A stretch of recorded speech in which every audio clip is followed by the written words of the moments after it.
हे आहे ठोकशाही न्यूज 24, जिथे आवाज दाबला जात नाही, अन्यायाविरुद्ध वाचा फोडणारे. पोत्यात बांधून नदीत फेकला मृतदेह. 2 दिवसात पोलिसांनी उघड केला धक्कादायक खून. छत्रपती संभाजीनगर जिल्ह्यातील पैठण तालुक्यात पाटेगाव पुलाखाली गंगा नदीपात्रात आढळलेल्या अनोळखी मृतदेह प्रकरणाचा अवघ्या 2 दिवसात पोलिसांनी छडा लावला असून हा खून पूर्ववैमनस्यातून झाल्याचे उघड झाले आहे. सोमवारी दिनांक 15 डिसेंबर सकाळी पैठण पोलीस स्टेशनच्या हद्दीत पाटेगाव येथील पुलाखाली गंगा नदीपात्रात एका तरुणाचा मृतदेह पोत्यात बांधलेल्या अवस्थेत आढळून आला होता.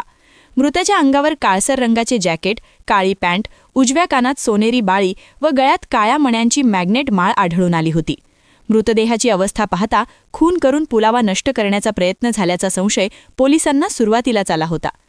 जिल्हा पोलीस अधीक्षक डॉ. विनायक कुमार राठोड यांनी घटनास्थळी भेट देऊन मृतदेह उत्तरीय तपासणीसाठी संभाजीनगर येथे पाठविण्याचे आदेश दिले. पोस्टमॉर्टम अहवालात गळा दाबून खून केल्याचे स्पष्ट झाले. या गंभीर प्रकरणाचा तपास स्थानिक गुन्हे शाखेकडे सोपविण्यात आला. सहाय्यक पोलीस निरीक्षक CP पवार, उपनिरीक्षक प्रमोद यादव, सहाय्यक फौजदार सुधीर ओहळ, हवालदार नरेंद्र पठाण, भाऊसाहेब तांबे यांच्या पथकाने तपास सुरू केला.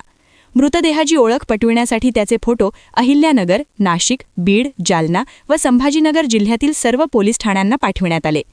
तपासादरम्यान मृत तरुणाची ओळख कृष्णा पंढरीनाथ धनवाडे, राहणार गदेवाडी, तालुका शेवगाव, जिल्हा अहिल्यानगर अशी पटली.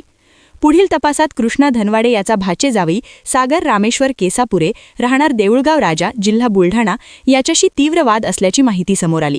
कृष्णा धनवाडे हे मूकबधीर असल्याने त्यांच्यावर वारंवार शिवीगाळ व धमक्या दिल्या जात असल्याचेही निष्पन्न झाले.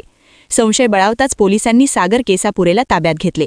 प्रारंभी उडवाउडवीची उत्तरे देणाऱ्या आरोपीने चौकशीत अखेर गुन्ह्याची कबुली दिली.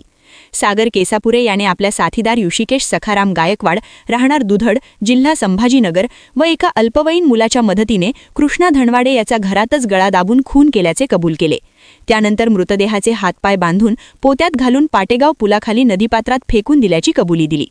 उपविभागीय पोलीस अधिकारी सुनील पाटील यांच्या नेतृत्वाखाली स्थानिक गुन्हे शाखेने अत्यंत कौशल्याने तपास करून अवघ्या 2 दिवसात गुन्हा उघडकीस आणला आहे. या उल्लेखनीय कामगिरीबद्दल छत्रपती संभाजीनगर व अहिल्यानगर जिल्ह्यात पोलिसांचे जोरदार कौतुक होत आहे. ठोकशाही न्यूज 24 साठी शेख शफीक मणियार.